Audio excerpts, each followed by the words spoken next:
So today, we're jumping into a really compelling TED Talk by AI researcher Advait Sarkar. He's asking a question that is, frankly, crucial right now.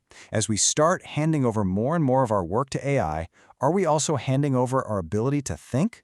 It's a big one. Let's get into it. Right off the bat, I love this. He kicks things off with this fantastic bit of irony. He's here to warn us about AI's effect on our brands, but he admits he used AI to help prep the talk itself. But you see, that's not a contradiction. That is the entire point. He didn't use it to do the work for him. He used it as a tool for thought, and we're about to figure out exactly what that means. All right, so where does this all begin? He calls it the age of outsourced reason, and I have a feeling this story is going to sound pretty familiar to a lot of us. You know, it starts small, right? You get to work, you open your laptop, and bam, there's the wall of emails. So what's the first instinct? Ask the AI to just handle it. Summarize my emails. Tell me what's important. It feels like a smart, easy win. Then, the asks get bigger. You've got to write a report, and you're staring at that terrifying blank page. Well, not anymore. You just drop in a few source documents and ask for a draft. But notice what's happening here. The problem used to be, how do I create something from nothing? Now the problem is just validating what the machine already wrote. And of course, it doesn't stop there. You've got a huge spreadsheet full of data. Don't spend hours trying to find the patterns yourself. Just outsource it. Analyze this for me. It's so much faster, so much more efficient. It feels like we're hacking productivity. But are we? And there it is. That's the punchline to this whole day-in-the-life scenario. This is the danger, that the modern knowledge worker stops being a creator or a thinker, and instead becomes a professional validator. Your main job is just to click approve on what a robot came up with. This leads to a really powerful metaphor he uses, the intellectual tourist. It's like we're just visiting our own work. We're not living in it anymore. We don't get our hands dirty with the data or wrestle with the source material. Instead, we're just seeing the curated highlights served up to us by an AI. We're becoming alienated from our own craft. So, we're getting stuff done faster. What's the problem? Well, as it turns out, all this convenience comes at a really steep and kind of hidden cognitive cost. Let's actually break down what we're losing here. And here they are, laid out, plain and simple. Our creativity takes a hit because AI tends to push everyone towards the same popular ideas. Our critical thinking gets lazy. Studies actually show people just put in less effort when an AI is involved. Our memory gets worse because we simply don't remember things from a summary like we do when we read the original text.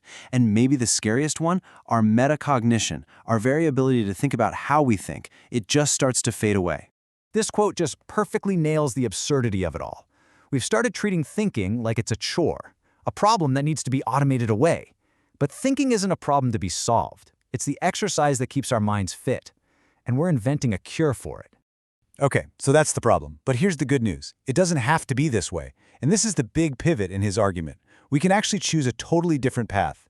We can design and use AI not as an assistant that dumbs us down, but as a tool for thought that actually makes us smarter. And this one line is the entire philosophy behind this new way of thinking. It's a total paradigm shift.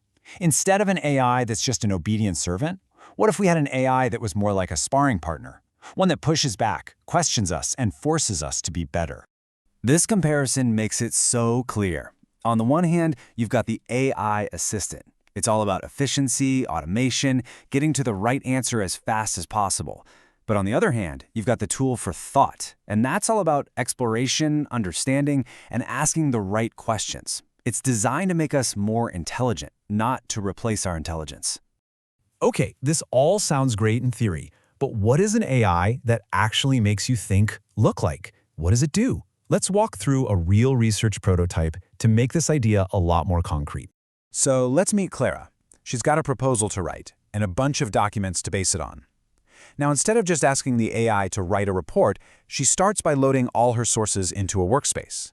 She uses some AI-powered lenses to help her read more strategically, but the key is she's doing the reading. Then she manually builds her own outline. And then, this is where it gets really interesting, the AI starts to provoke her. So what in the world are provocations? Think of them as the exact opposite of a helpful suggestion you're supposed to accept. These are AI-generated critiques, counterarguments, and what-if scenarios. Their job isn't to be correct. Their job is to make Clara stop and think. Have you considered this? What's your evidence for that claim? Even if she totally disagrees with the AI, the act of thinking it through sharpens her own argument. It flips the whole interaction from passive to active. And now just look at the results. This is so critical. It wasn't a trade-off. Clara worked faster and she produced better work. She stayed connected to the material the whole time.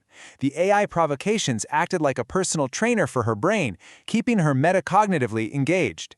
And at the end of it all, the final document was truly hers. It reflected her expertise, her decisions, her thinking, just augmented by a powerful tool. She wrote it. So this really brings everything to a head. We are at a crossroads right now as this technology completely reshapes our world. And we have to make a choice. It's the path of passive convenience versus the path of active cognition. He boils it all down to these 3 brilliant, simple design principles for anyone building or even just using AI. Number 1, preserve material engagement. Don't let the AI hide the source material from you. 2, offer productive resistance. The tool should be a sparring partner, not a sycophant. And 3, scaffold metacognition. The tool should actively help you think about your own thinking. I absolutely love this final thought from him. This whole tool for thought approach isn't about sacrificing efficiency just for the sake of a good mental workout. It's about getting both. When you use tools that engage your mind more deeply, you end up doing better work, and often you do it faster. It's a total win-win. It's a lunch that literally pays you to eat it in cognitive benefits. And so we land here, on what might be the single most important question of our era. As these incredible technologies become a part of everything we do, this is the choice we're making every single day, whether we realize it or not. Do we want tools that think for us, or do we want tools that make us think? Because the future of our own intelligence might just depend on how we answer.